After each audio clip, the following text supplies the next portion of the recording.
Wanachokipitia klabu ya Liverpool ni kama walichokuwa wanapitia klabu ya Manchester City msimu uliopita. Liverpool ni mchezo wa 4 mfululizo wa ligi kuu ya nchini Uingereza wanapoteza.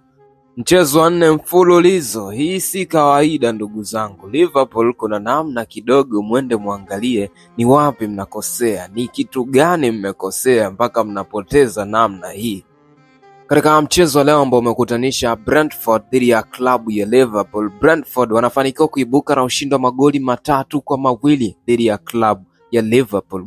Dakika 5 za kwanza ziliweza kumalizika Brentford wakiwa mbele kwa magoli 2-1 dhidi ya klabu ya Liverpool.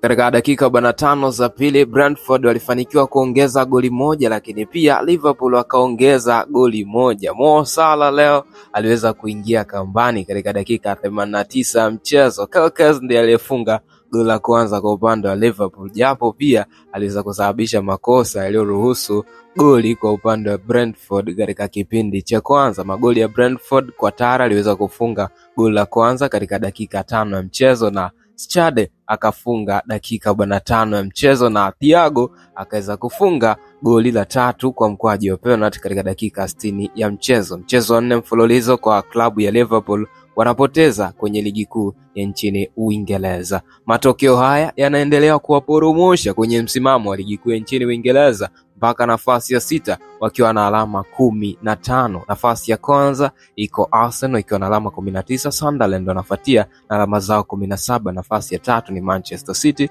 ambao wana alama 16. Nafasi ya 4 iko Manchester United ambao wana alama 16.